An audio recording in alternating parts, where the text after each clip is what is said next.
تمہارے ابا مجھ سے کہنے لگے، بتاؤ تو انیسہ، سوچ کر بتاؤ کہ مرد شادی کیوں کرتا ہے؟ میں تو سچ مچ سوچ میں پڑ گئی۔ پھر بولے، مہینے بعد حساب کرو تو بیوی کا خرچہ مہینے کی 4 باہر والی عورتوں سے زیادہ ہوتا ہے، لیکن مرد پھر بھی شادی کرتا ہے۔ شادی پر لاکھوں کا خرچہ اور ہمت سے زیادہ بیوی کے ٹشن پورے کر کے دکھاتا ہے۔ اس کے لیے چھت ڈھونڈتا ہے، اس کے آرام کے لیے جتن کرتا ہے، دھوپ میں کڑتا ہے، محنت کی بھٹی میں جلتا ہے۔ کبھی ضرورت پڑے تو اس کے لیے کبھی اپنی انا بیچ دیتا ہے اور کبھی اپنی چمڑی بیچ دیتا ہے۔ پتہ ہے کیوں؟ تم پوچھو نا کیوں؟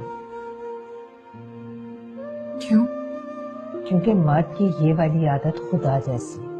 اب دیکھو نا، خدا کو کیا ضرورت تھی اربوں خربوں انسان پیدا کرتا اور پھر ان کے کھانے پینے رہنے سہنے کی چیزیں مہیا کرتا، لیکن شاید ضرورت تھی اسے۔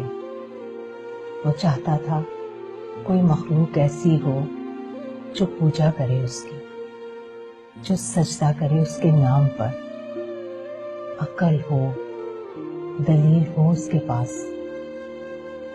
اور پھر جتنی کوئی پوجا کرے گا اتنا ہی خیال رکھے گا اس کا۔ اور سب کچھ دے دینے کے بعد کہا کہ میں رحمان ہوں، رحیم ہوں، سب گناہ معاف کروں گا، لیکن شرک کبھی معاف نہیں کروں گا۔ تو بیٹا، خدا نے اپنی یہی عادت مرد کے خون میں ڈال دی۔ جس طرح اسے اپنی مخلوق سب سے زیادہ پیاری ہے نا، اسی طرح ہر اچھے مرد کو اپنی بیوی سب سے پیاری ہوتی ہے۔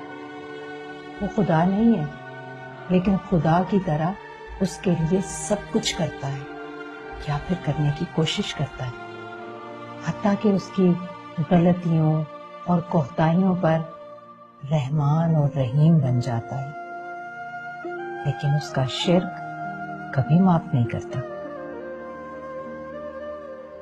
یہ سب مجھے کیوں بتا رہی ہیں آپ؟ مجھ میں اور تجھ میں بس یہی فرق ہے بیٹا۔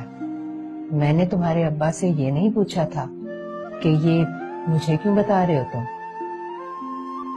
خیر،